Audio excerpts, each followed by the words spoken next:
Hello మావా!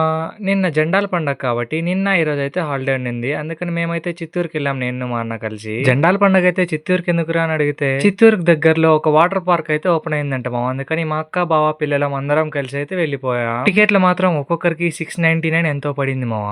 లోపలికి వెళ్ళి అలా దిక్కులు చూసుకుంటూ లాస్ట్ ఇయర్ మెమరీస్ ని ఒకసారి గుర్తు చేసుకున్నాం మావ. లాస్ట్ ఇయర్ ఈ పాటికి మేము పాండిచేరిలో ఉన్నిన్నాం. అలా కొద్దిగా లోపలికి వెళ్తే ఇక్కడ కాస్ట్యూమ్స్ కూడా దొరుకుతాయి మావ. కానీ రేట్లు మాత్రం వాచిపోతాయి. మనం తెచ్చుకున్న లగేజ్ ని లాకర్ లో అయితే పెట్టుకోవచ్చు మావ. ఒక లాకర్ అయితే తీసుకోవచ్చు మనం రెంట్ కి. అందరి ఫోన్లు దీంట్లోనే పెట్టేసాం మావ. కానీ మా బావ ఫోన్ కి మాత్రం కవర్ తీసుకున్నాం. ఇంకా కట్టిన డబ్బులకు న్యాయం చేయాలని ఫస్ట్ అయితే 4th ఫ్లోర్ కి వెళ్ళిపోయాము. 4th ఫ్లోర్ నుంచి మాత్రం వ్యూ మామూలుగా లేదు. ఇదే టాప్ ఫ్లోర్ మావ. దీంట్లో 2 స్లైడ్స్ మాత్రమే ఉంటాయి. ఒక్కసారి కిందికి వెళ్తే మళ్ళీ మొత్తం తిరుక్కొని రావాలి మావ పైకి. ఇది 3rd ఫ్లోర్ మావ. ఇందులో 9 టైప్స్ ఆఫ్ స్లైడ్స్ అయితే ఉన్నాయి. ఇంకా దాని తర్వాత రెయిన్ డాన్స్ స్టార్ట్ అయింది, వెళ్ళండి అన్నారు మావ. వచ్చి చూస్తే ఒక షెడ్ లో వాటర్ అయితే వదిలారనమాట పైన నుంచి. అక్కడ పెట్టే పాటలకి మాకు ఊపిరాక నేనైతే బయటకు వచ్చేసాం మావ. అప్పటికే లంచ్ టైం అయిపోయింది మావ. ఇంకా పోయి ఏమైనా తిందామంటే మొత్తం రేట్లు ఎక్కువ ఉన్నాయి. టేస్ట్ కూడా యావరేజ్ గా ఉంది మావ. అంతేం బాగలేదు. పెట్టిన డబ్బులకైతే వర్త్ అయితే కాదు ఫుడ్ ఇక్కడ. అది అయిపోగానే వేవ్ పూల్ అయితే స్టార్ట్ చేశారు మావ. ఇందులో పూల్ అయితే ఉంది కానీ వేవ్స్ అయితే వస్తలేవు స్టార్టింగ్ లో. ఫుల్ గా ఎంజాయ్ చేసుకుని లాస్ట్ లో ఫోటోలు వీడియోలు తీసుకొని మేమైతే రిటర్న్ వచ్చేసాం మావ. అన్నట్టు అందరికి హ్యాపీ జెండాల పండగ మావ.